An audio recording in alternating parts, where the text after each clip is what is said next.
నువ్వు ఎవరినో చూసి పోల్చుకోవడానికి వీళ్ళని ఎప్పుడు చెప్తా ఉంటావు. నోవహు కాలంలో ఓడ చేయబడింది, అందరూ మునిగిరు, నోవహు తేలిండు. అందరు మరణించే, నువ్వు మరణించు. అందుకే నువ్వు ఎప్పుడు కూడా అందరితో సమానంగా ఉంచుకోవడానికి. అందుకే చాలా మంది చెప్తారు, లోకము చెప్తా ఉంటుంది ఆ సిమ్టమ్స్, ఈ సిమ్టమ్స్, షుగర్ వస్తే ఇలా ఉంటుంది, బీపీ వస్తే అలా ఉంటుంది, థైరాయిడ్ వస్తే అలా ఉంటాయి, నొప్పులు వస్తే అలా ఉంటాయి, అలా ఉంటుంది, ఇలా ఉంటుంది. అదంతా లోకానికి ఉంటుంది. ఐగుప్తుకి నువ్వు దేవునిలోను, నీ ఇశ్రాయేలు ప్రజలు నిబంధన కలిగిన ప్రజలు. నేను దేవునికి ఇస్తే పోతుంది లోకం, దేవునికి ఇచ్చే డబ్బులుగా నీకు వస్తుంది. అందుకే నువ్వు ఎప్పుడు కూడా ఇతరులకు అయ్యింది నాకు అవుతుంది అని నువ్వు పోల్చుకోవడానికి వీలేదు. అందుకే నేను ఎప్పుడు ఒక మాట చెప్తాం, ఇది తప్పు జరిగిందంటే అందరూ అన్నీ అని సంబోధిస్తూ ఉంటుంది.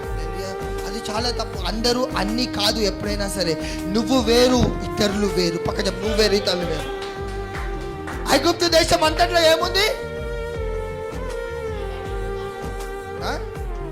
గాఢాంధకారం. కానీ ఇజ్రాయేలు నివాసంలో ఏముంది? ఎందుకుంది? అక్కడ వెలుగైన దేవుడు ఉన్నాడు. మీకు ఒక విషయం చెప్పాలా?